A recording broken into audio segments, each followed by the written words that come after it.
Hello student, good morning all of you. आज हम chapter 6 में आओ करे 10 जो है ये वाला क्वेश्चन करना है हमने, है ना।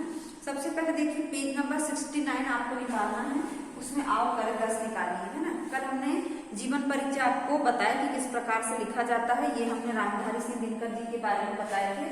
अब हम आओ करे 10 करते हैं। देखिए दी गई तालिका के आधार पर शकुंतला देवी की जीवनी लिखी है ना। तो सबसे पहले जन्म तिथि और जन्म स्थान 4 नवंबर 1929 बंगलोर कर्नाटक में।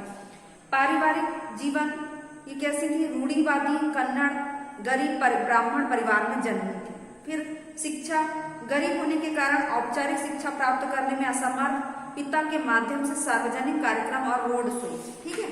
उसके बाद देखिए विशिष्ट योग्यता कौन कौन सी थी उन्हें, विश्व स्तर पर मानव कंप्यूटर के नाम से विख्यात एक प्रसिद्ध गणितज्ञ, लेखक, सामाजिक कार्यकर्ता और ज्योतिष शास्त्र की जानकारी।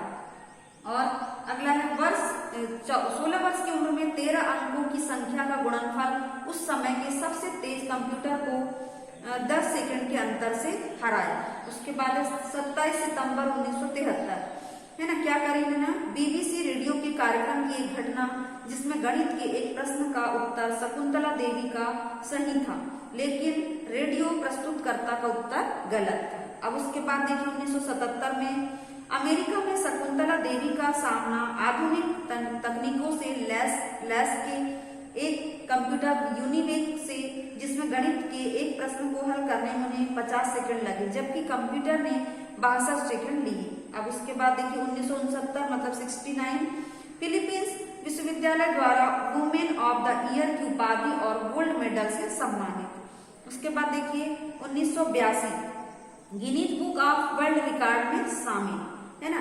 उसके बाद 1988 में Washington DC Ramanujan mathematical genius award से सम्मानित। उसके बाद 2013 में देखिए लाइफ टाइम अचीवमेंट से सम्मानित और उसके 1 महीने बाद ही हृदय गति रुक जाने से गुर्दे की समस्या के कारण 83 वर्ष की अवस्था में बंगलोर कर्नाटक में निधन। गूगल ने इनके सम्मान में इन्हें गूगल डूडल समर्पित किया। ये हो गया आपका आओ करे 10। अब देखिए आपको करना है मेरी बारी 5, 6, ठीक है। 5 पहले हम बता देते हैं। आपने अभी रामधारी सिंह दिनकर जी की जीवनी पढ़ी, उसी प्रकार आप किसी अन्य क्षेत्र में अपनी विशिष्ट पहचान बनाने वाले प्रसिद्ध व्यक्ति अथवा महिला की जीवनी लिखिए। देखिए आप दिए गए प्रारूप की मदद ले सकते हैं। सबसे पहले जन्म स्थान, फिर पारिवारिक जीवन, फिर शिक्षा, विशिष्ट उपलब्धियां, है ना, क्या क्या इस प्रकार से उस पॉइंट में लिखना है आपको। समाज में योगदान, कोई रचना की हो तो उस रचनाओं के नाम, फिर प्राप्त पुरस्कारों के नाम, विद्यावसान मतलब की मृत्यु, ठीक है। ये आपको इस प्रकार से आओ करे 10 और मेरी बारी 4, 5 करना है। अब देखते हैं हम सोचो और बताओ, ठीक है। अब हम एक क्वेश्चन और कर लेते हैं, सोचो और बताओ। आपने सिनेमा जगत के पितामह दादा साहब फाल्के के बारे में पढ़ा, ठीक है। ये हमको एक क्वेश्चन और करना है आज, सोचो, ये क्योंकि ये आओ करे 10 और 5, 6 कल का था ये और हमने आज कराया, है ना। अब देखिए सोचो और बताओ, ठीक है। ये करना है अपने को आज। और हमें ख्याल है, उसके साथ साथ एक और क्वेश्चन करना है मेरी बारी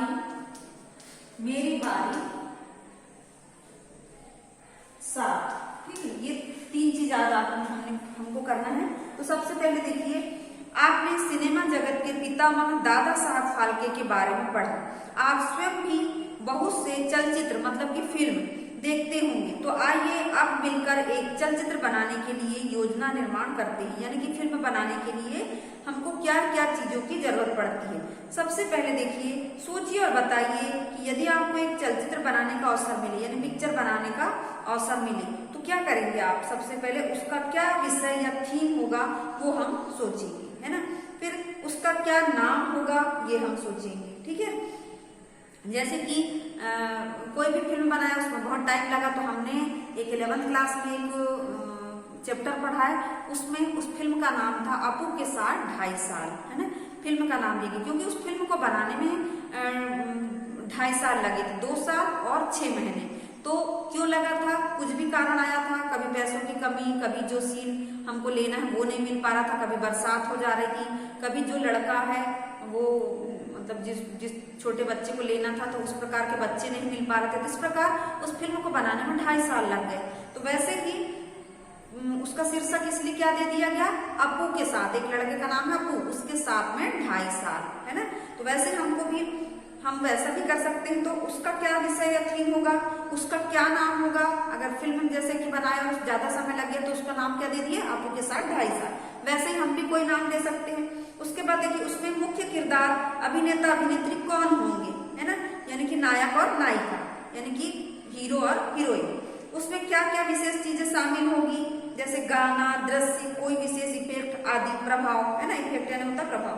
अपने चलचित्र के लिए पोस्टर भी तैयार कीजिए। एक पोस्टर आपको बनाना है, अगर अपन खाली रहेंगे तो हमको क्या करना है, उस पोस्टर को बनाना है। अब देखिए हमें क्या है, चलचित्र भी एक प्रकार का साहित्य है। फिल्म क्या है, एक साहित्य है। अच्छा मतलब, सा मतलब अच्छा और हित मतलब करना, अच्छा करना, है ना। साहित्य की इस तकनीक की मदद से कुछ प्रमुख व प्रसिद्ध साहित्य उपन्यास व कहानियों को समय समय पर चलचित्र के रूप में प्रस्तुत किया गया है। इस प्रकार साहित्य को अधिक से अधिक लोगों तक पहुंचाना आसान हो जाता है। बहुत से चलचित्र ऐसे भी रहे हैं जिनमें एक भाषा में बने साहित्य को दूसरी भाषा में रूपांतरित कर प्रस्तुत किया गया है। दी गई सूची में ऐसे साहित्य से रूपांतरित कुल चलचित्र के नाम दिए गए हैं। तो सबसे पहले यहाँ उपन्यास का नाम दिया है, भाषा दिया है, लेखक दिया है और चलचित्र का नाम दिया है। जैसे कुछ उपन्यास है उसको फिल्म बना दिया गया।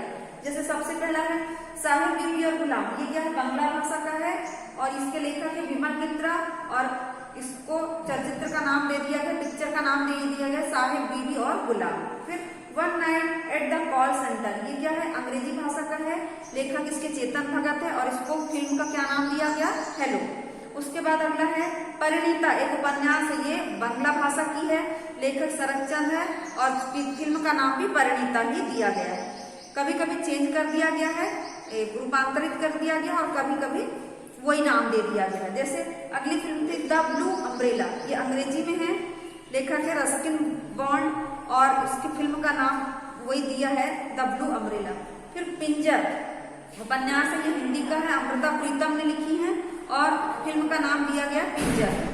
मारे गए गुलफाम, ये हिंदी भाषा का है, फणीश्वर नाथ रेणु का और मारे गए गुलफाम ये फिल्म का भी नाम दे दिया गया। फिर अगला है शतरंज के खिलाड़ी, ये हिंदी भाषा में है, प्रेमचंद के द्वारा लिखित है और इसको फिल्म का नाम भी शतरंज के खिलाड़ी दे दिया गया।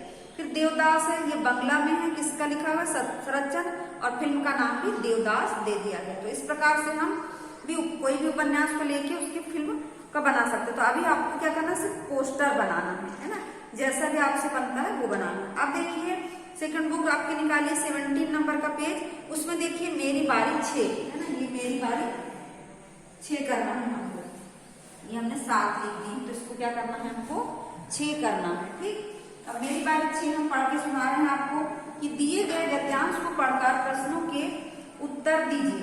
1904 में मणि सेठना ने भारत का पहला सिनेमा घर बनाया। यह विशेष रूप से फिल्मों के प्रदर्शन के लिए बनाया गया था। इसमें नियमित फिल्मों का प्रदर्शन होने लगा।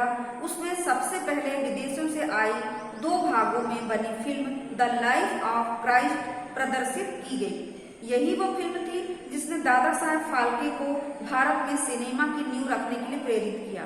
आला मारा भारत की पहली सवाक यानी कि बोलती, सवाक यानी था बोलती फिल्म थी, जिसे अर्देशीर ईरानी ने 1921 में बनाया था। 1921 मतलब 1931। इसके पहले भारत में जितनी भी फिल्म बनी थी वे सभी मूक अवाक थी, है ना, यानी कि गूंगी फिल्म थी। यह फिल्म बहुत अधिक लोकप्रिय रही। इसके बाद लगभग सभी फिल्में सवाक बनने लगी। आरंभिक काल में ज्यादातर फिल्में धार्मिक चरित्र, स्वतंत्रता संग्राम, देशभक्ति और देश विभाजन पर बनी। उस काल में यह विषय हिंदी फिल्मों में छाए रहे। सभी फिल्में श्वेत शाम यानी कि ब्लैक एंड व्हाइट, है ना, बनती थी, रंगीन फिल्में नहीं बनती थी पहले। 1950 के दशक में फिल्में रंगीन बनने लगी। इस काल में जो फिल्में बनी उनका विषय अधिकांशतः प्रेम हुआ करता था और संगीत फिल्मों का मुख्य अंग हुआ करता था। 1960-70 दशक में फिल्मों में हिंसा का प्रभाव पड़ा, यानी कि लड़ाई झगड़े। 1980-90 के दशक में प्रेम आधारित फिल्मों की वापसी होने लगी, फिर से प्रेम से संबंधित और उन्हें लोकप्रियता भी मिली। 1990 2000 के दशक में बनी फिल्में भारत के बाहर बहुत लोकप्रिय रही। प्रवासी भारतीयों की बढ़ती संख्या इसका मुख्य कारण था, यानी कि बाहर से जो लोग आए उसके कारण, है ना। आज हिंदी सिनेमा को बॉलीवुड के नाम से जाना जाता है। यह अब एक बहुत बड़ा उद्योग बन चुका है। ठीक है, अब देखिए क्वेश्चन करना है अपने को। फर्स्ट क्वेश्चन है, भारत में पहला सिनेमा घर किसने बनाया? सबसे पहली लाइन 1904 में मणिशेखर ने भारत का पहला सिनेमा घर बनाया। सेकंड क्वेश्चन है, भारत में रंगीन फिल्में कब से बनने लगी? तो यहाँ पर देखिए 4-5 लाइन छोड़ के 1950 के दशक में फिल्में रंगीन बनने लगी। उसके बाद थर्ड क्वेश्चन है, भारत की फिल्में कब से विदेशों में लोकप्रिय होने लगी, है ना। तो देखिए इसका आंसर मिलेगा 1990 और 2000 के दशक में बनी फिल्में भारत के बाहर बहुत लोकप्रिय रही। अगला क्वेश्चन है, आज हिंदी सिनेमा को किस नाम से जाना जाता है? तो सबसे आखिरी वाली लाइन देखिए, आज हिंदी सिनेमा को बॉलीवुड के नाम से जाना जाता है। तो ये आज जो है आपका चैप्टर यहीं पे समाप्त हो चुका है ना। अब हम 2 दिन क्या कराएंगे, आपको रिवीजन कराएंगे तीनों चैप्टर के, क्योंकि लेवल टेस्ट में जो थर्ड लेवल टेस्ट में 3 लेसन आए थे, फर्स्ट सेकंड थर्ड इसी बुक के। तो अब उसके बाद 4th 5th 6th जो हमने अभी पढ़ा है तो वो लेवल टेस्ट 4 में आने वाला है, तो उसका रिवीजन हम आपको करवा देंगे।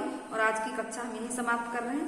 आज आपको होमवर्क में क्या करना है, ये जितना हमने पढ़ा है उसको एक बार पढ़ के देखना है और आओ कर 10 और मेरी बारी 5-6 जो है आपको करना है। धन्यवाद बच्चों।